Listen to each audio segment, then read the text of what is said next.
This is Deborah Johnson for Women at Halftime, and I'm passionate about helping women use their untapped skills, resources, and talents to create their ideal work and lifestyle, making a difference in their second half. Well, it is great being here today with Max. Thank you so much for joining us. This is Max Warren of Speakerflow, and I met Max, I think maybe about a year ago, somewhere around there. That sounds right. Yeah, it's so fun to have you. Before we get going, I do have an announcement. We've got a free webinar coming up, a very, very applicable subject for this year and for today's times, and actually for the next couple of years, especially working remotely through any economy. I have a free webinar on this, on some of those principles and how to do that, working remotely through any economy. Easy to sign up. You just go to goalsforyourlife.com/free-webinar. That's it. Free-webinar from goalsforyourlife.com. So make sure you get your spot. We have a couple times to choose from, and always the recordings afterwards. So you'll want to do that. So, well, Max, we are going to talk. I've entitled this "The Story Behind Speakerflow," because that is the organization where I met you. Yeah. And I want to start out with this: and what is Speakerflow, and what is your mission? And can you, because I love the name Speakerflow. So can you tell us about that, Max? Yes, I will. Since Austin and Taylor aren't here, I'll be speaking on behalf of the team, and I'll kind of give you the idea. So Taylor had been sitting with this idea of working in flow and wanting to be in flow, and so we were talking about how could we build a organization and a company around this idea of enabling speakers who are world changers to really be in an optimal place of working, creating, and being in flow. And so that's the whole sort of the premise and what was behind this idea of speaker flow. And we were all seeing the same problems. Austin had been at Karma CRM and was their vice president of sales, and he had been working with Taylor to launch Traffic Crafters. I was running my own company called Clearview Business Development, and all of us were seeing the same issues and the same hassles and the same gaps, I guess you would say, in the business of speakers, consultants, and coaches. And it was a conversation. And where we landed is Taylor kept saying, what if somebody could actually be in a place where it was optimal, and what would that look like? And we just kept talking about it. And being in flow is actually one of our core values. It's one of the things that we are really focused on drinking our own Kool-Aid and taking our own medicine. It's one of the things that makes us unique. We're practitioners, and we practice the things that we encourage other people to practice and that we advise our clients around. So at least that gives you some inkling of what's happening there. And from a mission standpoint, Deborah, it's been refined, and we sort of looked at outcomes, and then more recently through the our own process as a business of growing up, we've started using the traction model, and part of EOS is having a core focus. And the core focus has to be something beyond money, and it has to be something beyond the client, and it needs to be something that as a business you're committed to, and it really becomes the thing of like what keeps us going and what really drives us, and what are we passionate about, and it's to make extraordinary things possible. That's where we landed. So that's our focus, even if it's in refining somebody's sales process or talking about email marketing or their back office or their business model or quarterly meetings. All of those are part of this recipe for making extraordinary things possible. You know, that's so great, because your mission and your purpose, it should keep you going. That's that why. And oh, for sure. you have to have something that's going to drive you. And today, and that's where, when you mentioned being in flow, I think this applies to so many other businesses and people's lives. That's why I wanted to do this interview, because being in flow and having all of these areas move together at the same time is optimal. But many of us have gotten a lot off balance here. All of a sudden you're working remotely, you're balancing kids. Now what are you going to do when they're going to, are they going to go to school? Are they going to, all of these things. I was a homeschooler, so for 3 years, and I know many who have been doing that and are making choices of schools. They're fine right now, but what about all the others that are just going, I can't work, all of this stuff. So there's a lot of decisions, even as we are airing this program, and how do you be in flow in any sort of business in life. So, and I love that. Yeah, go ahead.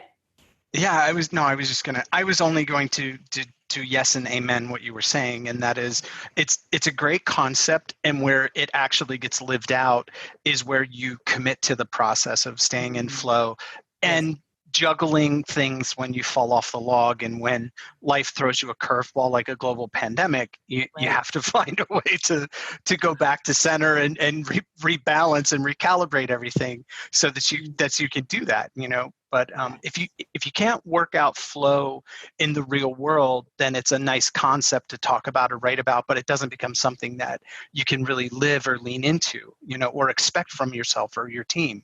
But I believe it's possible to do that. I think it's artful, it's skillful, but it's important. Yeah, we'll talk about some other areas of your life, how you're making that happen too, with you've got family, you're balancing a lot of things at the same time as well. So yes, I love that message, and I think it's very important as part of the mission. And tell us just a little bit. I mean, you owned your own business with Clearview, and what is your because your sort of area that you really focus on is that sales strategy and outreach. Sure. So tell us a little bit about that and how you were working specifically with this organization. Yeah, of course.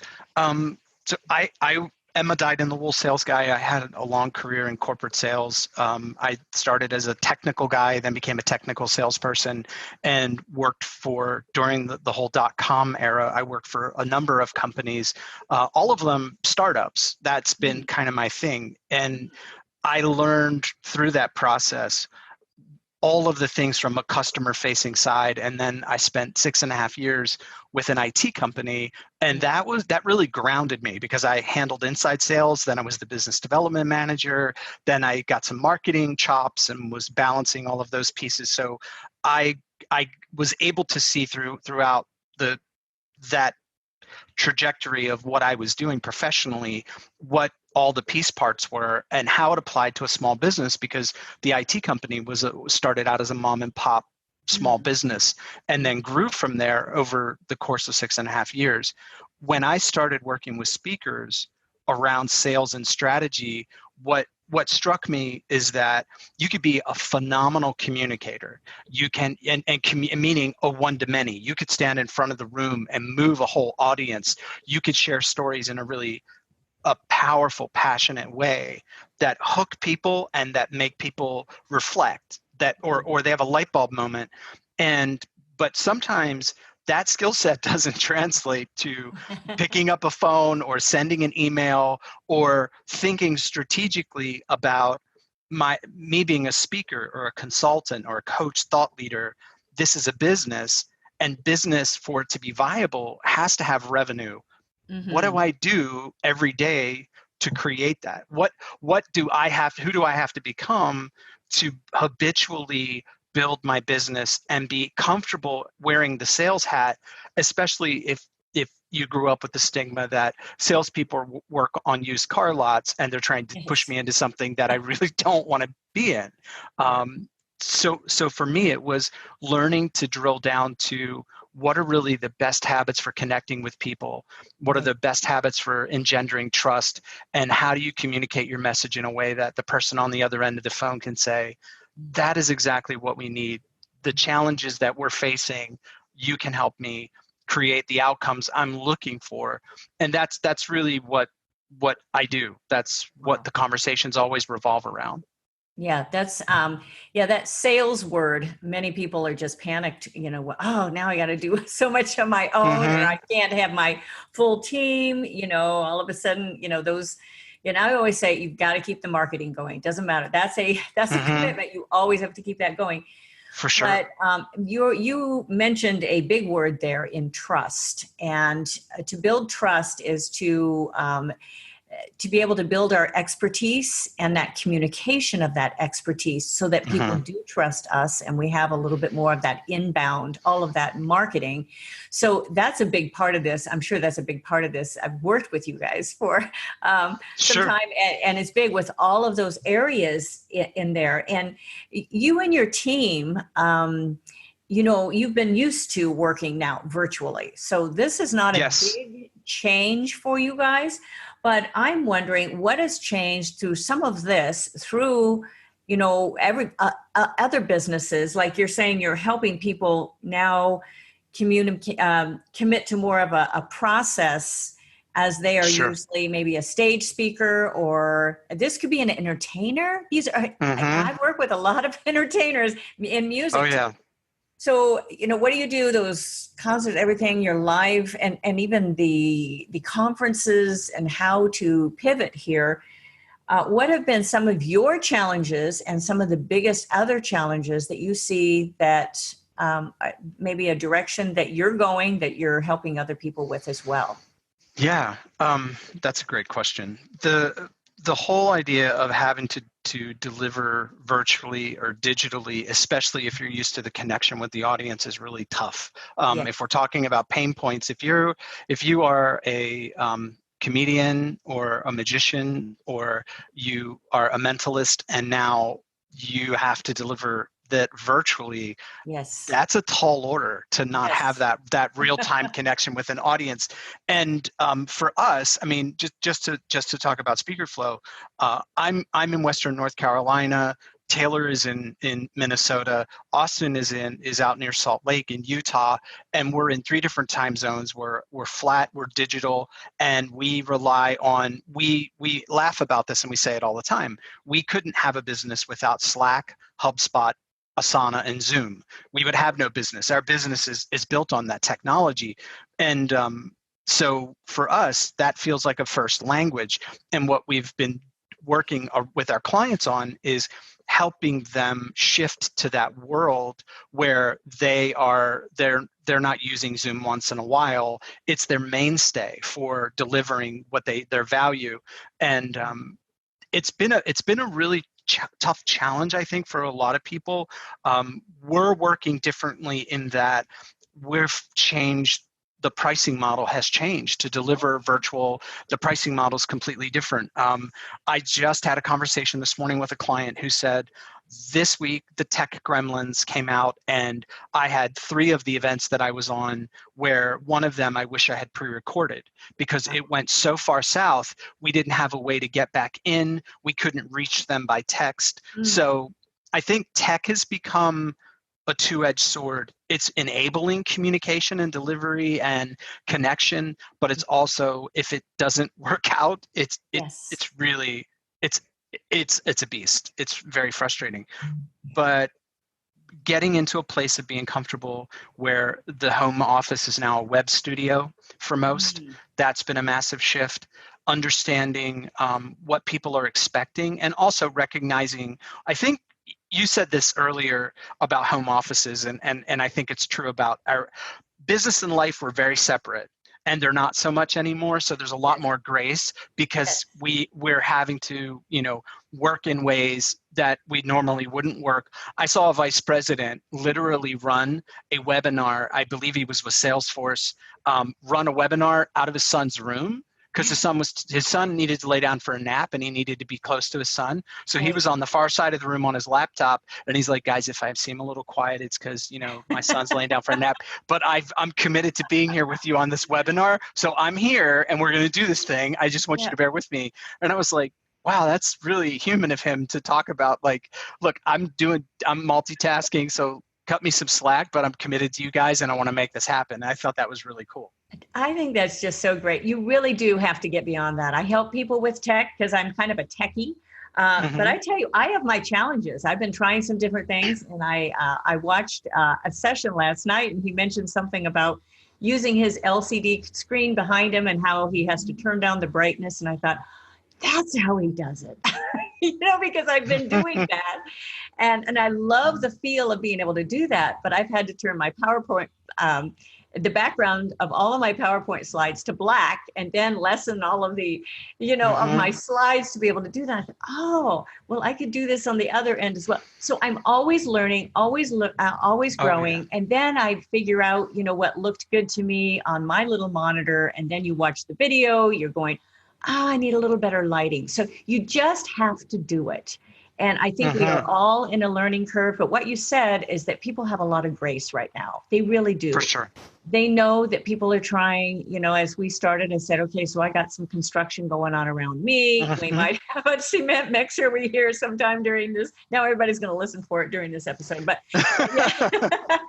but there's little things that we have to deal with. And it's a mindset. It's a total mindset of being able to say, I'm not going to let this stop me. And I talk a lot about this. My keynote is the hero inside. And to be able to let that hero out, you've got to get beyond all of these obstacles that your mind that's going to hold you back, thinking, well, I just can't do that. Or that's not good enough. Or that's it. All of those things. You've got to be able to say, you know what, I'm going for it. I've just got to keep moving ahead, little step by little step by little step. So that's very exciting. I love that, that you now, because of your journey, that you're all virtual. Now you can really help a lot of other people now, and teams that are going for virtual. Sure. And that's been the biggest thing too, is that it isn't. It's one thing to be a solopreneur, which I think is really admirable, and it's a challenge, particularly in a situation like what the last quarter has given us, which I equated to like wrestling a bear. Everybody feels like they've kind of been through the mill, but a team, being able to collaborate and work together and deliver as a team, you've got to have a digital backbone. You've got to be able to do it through the tools, and that's why we're such huge advocates of process and tech, because those are the things that can make a difference in your business and make it not just so that you can survive, but so that you can actually grow. No matter what the situation is, you're able to be resilient, and that I think it's both the mindset like you're talking about, right, and it's also the knowledge around, okay, that didn't work, what do we do now, and having a means of communication and being flexible, and that's certainly something that we've learned, just because this, I think, is important. When we talk about Speakerflow being digital, we were doing one-on-one consulting digitally, and we worked with about roughly 30 clients, I would say, in the first 18 months. And with COVID, we had to pivot. That wasn't a viable way to deliver value anymore. And we built a dedicated platform for Speakerflow University to pivot everything to where we could reach more people, and we could leverage the digital world to be able to keep engaging with clients and helping them, especially when a lot of people are for the first time are having to deal with this whole idea of being fully digital and delivering value and being able to make a commitment to their clients that they can show up and deliver a great show with a high production value and really still show up the way that the client wants them to help them solve their problems. So right, and be flexible enough. I liked how you mentioned about the technical challenges that you said there were with your pricing model, changing and some of them. You don't always have to change your pricing. It depends on what you're delivering and what the outcome is. Sure. But I am all for, because coming from some of this technical aspect and things that can go wrong, if you don't have time for a good rehearsal, with a company that you're working with, I'm big on rehearsals. You've got to rehearse it. For sure. And to pre-record part of that it looks live, but to pre-record and then be there live for Q&A. And some of those options, you've just got to explore almost every option there to see what will work in that situation, to make sure that you can fulfill your promises and you can go all the way if you've got a contract, and that you can fulfill that, but yet and give them something extra as well. I think it's all about going a little bit extra, and that's where you decided to go ahead with started with your Speakerflow. That was hard to say. Speakerflow University. I wasn't going to get that out all in one. That's okay. I did finally. But that's great. Yeah. And I have online courses, and I've had to really struggle through some of the technical things of adding more courses and changing platforms and making sure things work for people that are signing on the first time. I'm learning all the time, and it is a constant learning curve. And I could just give up and say, I'm not going to do that. Are you kidding? Well, that's not my personality. But you really have to commit, as you said, to the process. There's a process to this. I'm real excited about what you're doing. What's exciting you most about your clients and about the business and about what you are doing? Is it that university? Is it, the process now that is occurring for most? You're putting they're listening to you maybe more about all the areas that you've told them, because you're a pretty young company. So yeah, we are a young company, and even though we had time in the speaking space prior to, each of us as individually and had done work coming together and launching Speakerflow, the whole turn with COVID was kind of intimidating, because you prepare for things, you talk about things, you plan for things, but a global pandemic, that's not something anybody can possibly put on their, this could happen list. That wasn't, and none of us going into February knew that was going to be a feature, because we were at NSA's winter conference and it was just starting to be this rumble. And of course, none of us knew what to expect. I think what's exciting right now, Speakerflow University for us, and I'll speak for myself, for me, is amazing because it's a dedicated community. It's not sitting on Facebook. We've got a dedicated platform with Mighty Networks. What I love is that we had talked to different speakers during our one-on-one consulting, and they were asking us for something that was kind of a missing component, which is I'd really like to talk to other people that are doing it the Speakerflow way. And I'd like to get to know other people that are trying what you guys are sharing, and they're using the same tools and they're using the same business process and the same model. And there wasn't a way to facilitate that. Well, now we have this platform where people can talk to each other and support each other. And what's beautiful is they're helping each other out and meeting outside of class and outside and making suggestions and recommendations. And some of the best advice, it doesn't come from the three of us. It comes from their peers, which is dynamite. So I think what really is amazing for us is we had this idea, and now it's starting to take on a life of its own. And people love coming for the live coaching. People are excited about it. And there's this camaraderie and just everyone really rooting for each other, which is a lot of fun, and supporting each other when it gets frustrating and when it doesn't work as planned. So that's been the real exciting thing. And I think that there's a silver lining around this, in that there have been people that have been saying, well, the meeting industry will be affected, permanently by COVID. And I'm like, I agree, and not all of it is good. People have suffered, and people have been through a forced change, which is never an easy thing. But by the same token, it's amazing to me, because as I'm talking to speakers, they're hitting their stride. They're finding new ways to create. They're finding ways that they didn't even know that they could create value through hybrid events, where they're creating value in all these different ways, or they're creating a seamless experience for Mm. their clients where they're delivering before, during, and after. And so the value curve is longer, and there are more ways that they can be engaged with an organization. Or some people have deviated from the old idea of, I'm going to show up and I'm going to really deliver my expertise live in an hour, and they've Right. moved to smaller segments and a longer engagement with clients, and they're really having this huge impact. So I think in a way, disruption, it comes in all different forms, Mm. right? And this was a really massive disruption. Right. We're riding that wave, as Speakerflow as a company, we're riding that wave, but I think we're also in a really unique position to empower entrepreneurs and thought leaders to look to revisit their business model and step up their game in ways and take on the challenges of staying relevant and finding ways to really deliver a ton of value for their clients. So it's fun. It's always learning, like you said. The learning never stops. Yes. But when we hear people say, I'm using your tools and I'm using your methods, and I normally ask for X and I got X plus Y yesterday, and it Oh. felt so good to have that confidence.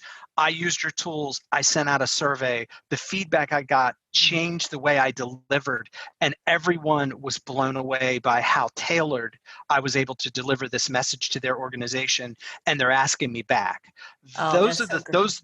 those moments are incredible for us, because that lines up with us creating those extraordinary opportunities for people in those extraordinary moments. So yeah, that's the fun part. That's the That's exciting so part for exciting. us. It really is. That happens with coaching, that happens with business, that happens with Hmm. parenting, that happens with almost Oh yeah. when you see others achieve. It's very, very exciting. And Hmm. I think having this others centered, it's all about you. It's all about others. It's not about Hmm. us. And I come from a field where there's a lot of us in me, you know, with entertainment at least. And Hmm. I think that's a lot of that. When people are shifting, they're finding how important this is to really lift each other up. I love the aspect of community too. Oh That's yeah. huge, really huge. Facebook groups right now, it's huge. Facebook definitely latched onto that one. Boy, oh boy, they are Hmm. putting ads out. They want you doing communities on For their sure. platform. And the scary thing is it's their land. So you have to really realize that. Hmm. I talk about that a lot. Make sure you know what you have the ownership of your own land too. So anyway, but I see that, coming up even in my schedule this next weekend, because I was president of our National Speaker Association, our LA chapter for a year, and I'm going to Hmm. the national conference this year, which is all virtual. They have added so much extra value to it this year, and they've cut the price. And I just thought this will be really interesting. I can't imagine. I'm not a seat sitter too much. I'm always walking around, or I'm pacing around on the back of the Hmm. rooms, and I'm thinking, okay, 3 days virtual. I don't know. I don't know how I'm going to handle that. I usually break things up. So it'll be really interesting because I was on this session last night, and I was actually kind of surprised because I'm usually taking notes and I'm multitasking. I was riveted, and I'm thinking there's Mm. going to be some really interesting things happen with that conference this year, kind of Hmm. setting the stage for what can happen. And I'm looking forward to it because it's really, that organization is all about equipping each other so we can do our jobs better. So that's very exciting. That's And great. when you are looking at speakers, this is what you do, is help people, with all aspects of their business. But Right. they're looking at pretty much probably everything virtual through the end of this year. We still don't know what's going to happen after that and how soon Hmm. people. There's so much fear out there right now. There's a lot of fear where A people ton don't of even want to fear. show up. So Yeah. that's a big deal. I mean, we could be confident going on that stage, traveling. I've traveled, in these these months as well. I've been on those planes. I'm very aware, very careful, and all of that. But there's a lot of people that are not going to do that for a very, very long time. And True. what advice do you have for those? I mean, is there some sort of single mindset that we can have? And because there's so much unknown, nobody can tell the future. That's a hard question to go. I mean, we can't predict, but would you give Yeah. somebody a certain piece of advice here? I think because we don't have a crystal ball and because the jury's still out, the rumor mill is that I've heard people say I've gotten calls for live events second quarter of 2021, but because that, I mean, my mind goes to that's a great conversation, and of course there's some hopefulness in that, but Yes. it's complicated, and we didn't expect what happened, and so we don't want to count on that. The mindset, I think, if there is a mindset to have right now, is stay focused on what you can control and Mm, realize you can build a viable business even with the changes that are happening and the perceived restrictions, mm, because if you're open-minded and you're committed to being an entrepreneur, then your business is going to look different. The delivery mm, mechanisms are going to look different. But if you have an uncompromised commitment to your clients, mm. then it's an opportunity to learn and expand. And uh, Max, I'm not a techie. You don't have to be a techie, Right. but you can figure out how to navigate things and take it on as an opportunity instead of as a burden. And you can look at it as, what's the upside, and where can I grow here, and what can the benefit be? And I think it starts by saying, well, what am I in control of? Well, you're in control of your attitude. You're in Mhm. control. You could choose how you approach things, and you're also in control of what are you really committed to. And as a business owner, I think you've got to come back to that, and that is, what am I really committed to here? And then what am I willing to spend my time and my attention and my money on to grow my business and to continue to move forward instead of being paralyzed by fear, and a lot of that being just a fear of the unknown, because I Right. don't think that paralysis is not a good alternative. No. It's really not, because the long-term effect of that is doing nothing, and then you're being acted upon instead of acting upon what's Right. happened, or acting in spite of, maybe, is a better way to phrase that. Right.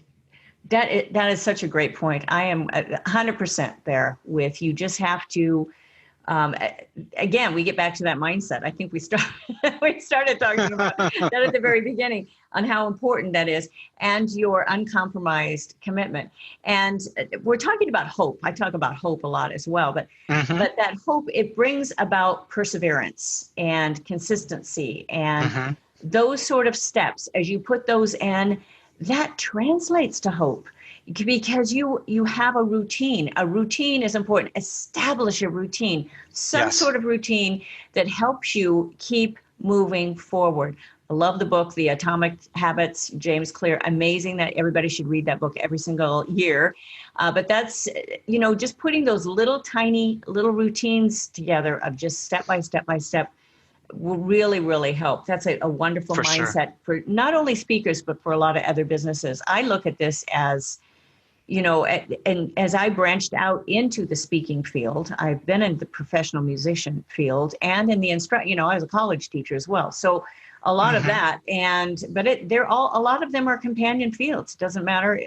A magician, comedian, most businesses, we can learn from all of these principles. I think that's a great thing. So, well, I'd love to get to, because you have an interesting life, because you're in, I want to talk about life here too, because you Sure. are working at home, but you're into the martial arts here with your Yes. son and all of Yeah. that. Yeah. But kind of talk about life and what you're doing, and how are you at this point with your mindset in even giving back and doing those sort of things of that you do. The From a life perspective, the martial arts is really about the warrior spirit, I guess, in a way, and not in the sense of the negative connotation, but in the sense of all of the best of what having a warrior mindset is, which which does come down to having resilience, and when you care deeply about a cause, and I think that this can get missed sometimes. The essence of being a warrior is where you care deeply about a cause, you're committed to it, and you invest, and you might even go so far as to say you invest sacrificially.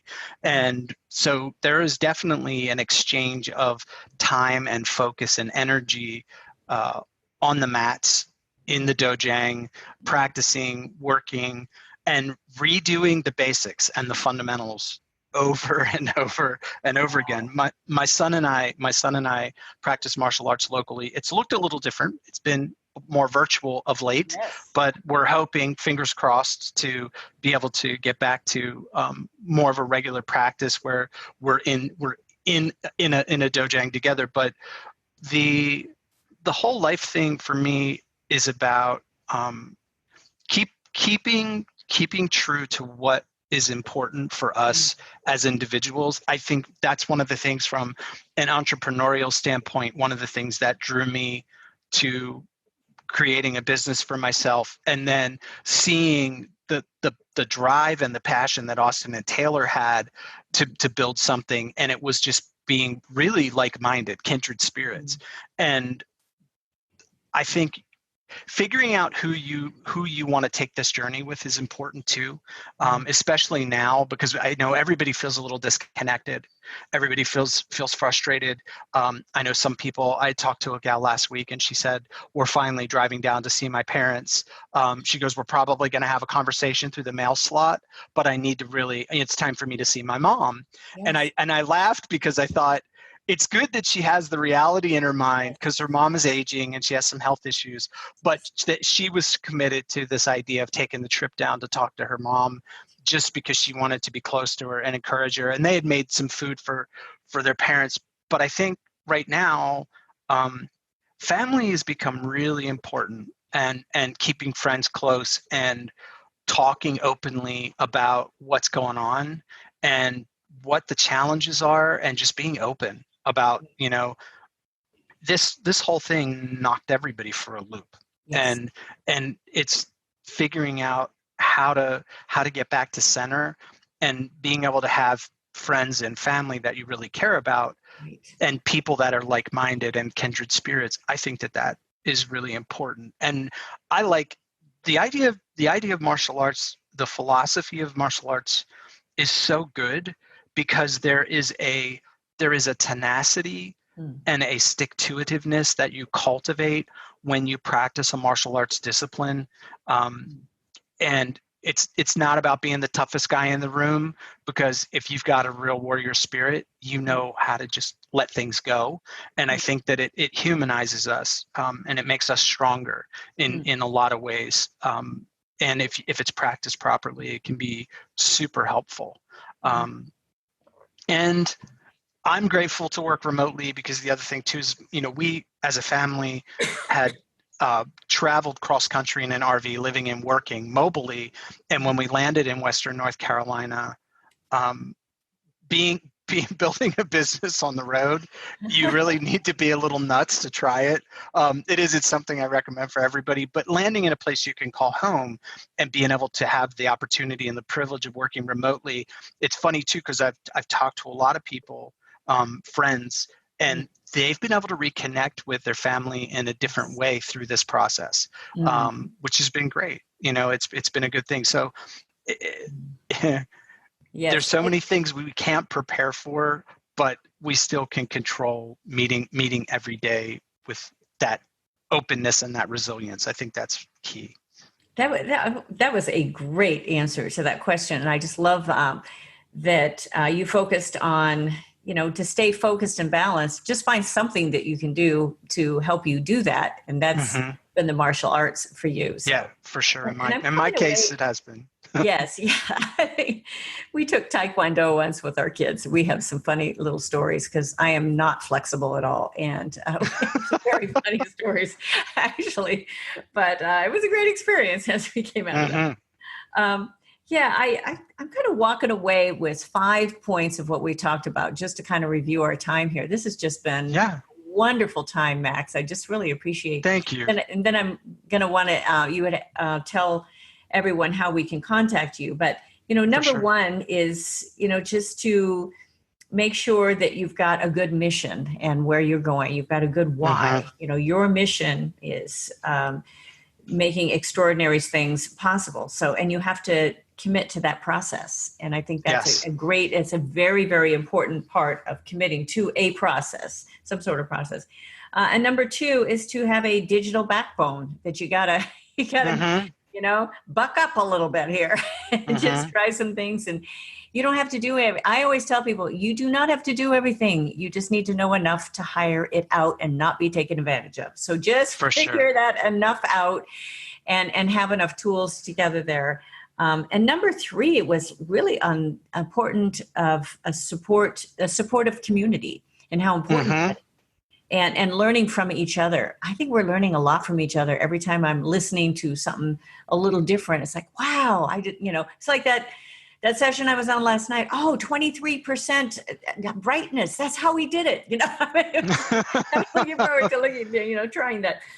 And the fourth one was the mindset. Usually I start out with mindset, but that's where we went with our conversation. And in what you can control, stay focused on what you can control. And the other things you have to let go a little bit. And then number five was that warrior spirit and finding something to help you stay focused and balanced. I think those are five very important points, principles. And I write an article on every single episode that I do. And so those will be the five principles. And they were very, very valuable, I think, for anybody in any sort of business listening to this episode. So how fun this was, Max. Thank you so much. Thank you so much. Yeah, I love this. This was really good. And, if we can listen to ourselves talk, it's always good to remind ourselves of what's important. So I appreciate the opportunity to do that too. Oh, well, it was great being able to have you today. How can people contact you or find out a little bit more about Speakerflow and all of that? What sort of... For sure.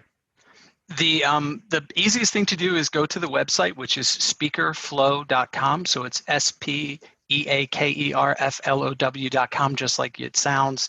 And you can start at the top and look at our software solutions and also look at Speakerflow University.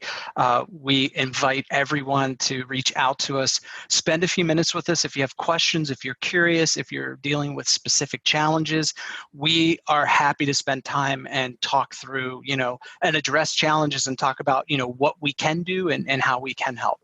Mm.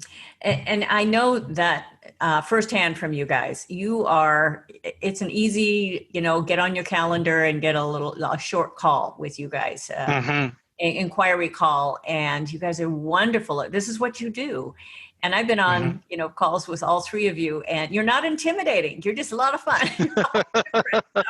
It's good to hear. It's great. It's great. So, well, this has been so much fun for me. I love doing podcasts. This has been a fun platform for me. Of course, it's kind of in my wheelhouse with recording and all of that. But for sure, I'd like to thank everyone for being with us today and sticking through this. And next week I am doing an episode on self-care. It's going to be called Give Yourself Permission for Self-Care, 5 Principles.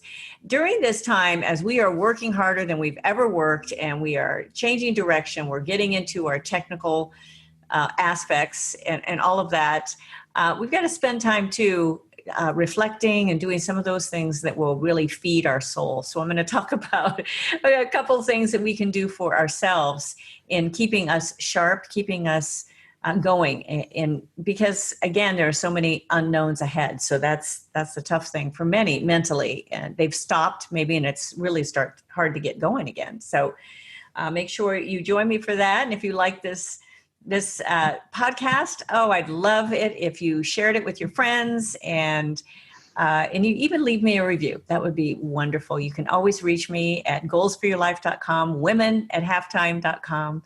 And again, it's been great being with you today, Deborah Johnson. Thanks again, Max, for being with us today, Max Warren. Absolutely. And with Speakerflow. And I'll look forward to being with you again next week. So goodbye for now. Thank you for joining us on Women at Halftime. Visit goalsforyourlife.com or womenathalftime.com for many more resources, downloads, and programs, or to get in touch with me. I'd love it if you leave me a review and tell your friends. So until next time, this is Deborah Johnson, signing off.